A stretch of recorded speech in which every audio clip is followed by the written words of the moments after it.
The first capability of Simulation Professional that we're going to review this morning is thermal analysis. So we have many components that we don't want to exceed thermal limits, such as motors, microchips or pumps. They can degrade their performance. In addition, we might want to calculate accurate thermal gradients so that we can then determine thermal stresses. And with the integration between the thermal analysis and structural analysis, as you'll see, this is very easy to do. So since it is the morning, I figured we'd start out with a coffee pot, and we're going to do a transient analysis, which means this analysis is a function of time. And the first thing we'll notice is our feature manager for simulation. Similar but different to what you have for CAD, kind of a top-down process. We define our parts and our material properties, and we can investigate our material properties, and we see that we have custom materials as well as materials that come along with SolidWorks.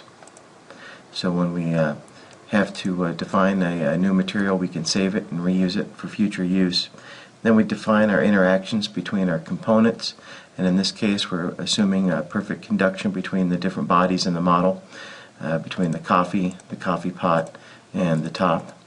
And the next are the thermal loads, which analogous to structural loads like pressure, but in this case we have things such as defining initial temperatures for time-dependent analysis, or enforcing a temperature boundary condition for steady-state analysis.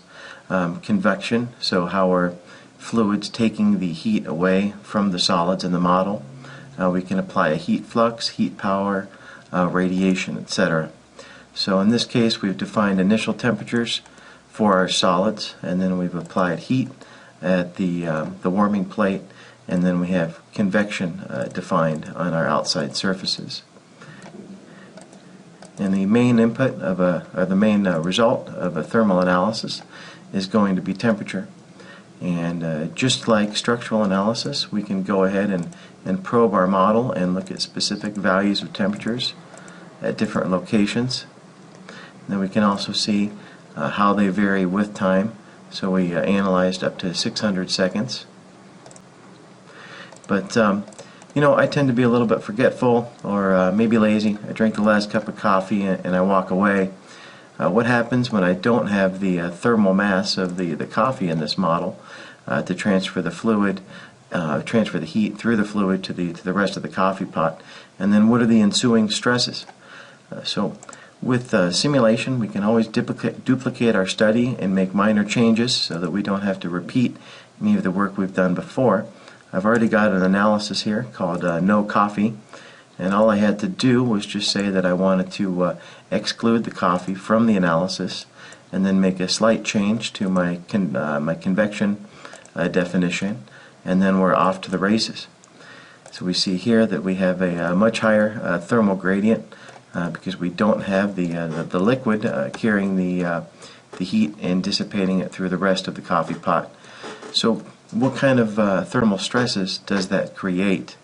And so we look to the right, we have the no coffee stress analysis. And so we see that the model browser, or the feature manager for stress simulation, very similar to what we see in the thermal analysis. Our material definitions at the top, and in this case we're assuming our parts are bonded together, and then our mesh information, and then our results. And we see that our external loads for this analysis are the thermal profile that we got from the final time step. And this is just from the no coffee 600 second analysis. And the first thing that we generally look at are von Mises stresses. And in fact, we have a pretty high stress gradient. We would expect the coffee pot to start cracking. In addition, we can look at displacements, undeformed or an undeformed model, strain, and then next we can look at stress in many different ways. And in this case, I want to find out whether these are tensile stresses or compressive stresses. Because generally glass is pretty strong in compression, but tends to fail in tension, so I can display stress tensors. And we see, in fact, that yes, A lot of this stress is a hoop stress around the circumference of the coffee pot, but it's also tensile. And we're well over a 75, 80 megapascals, which would be a typical material strength for glass. And this would explain why when we walk away and leave the coffee pot on the burner, many times it ends up cracking.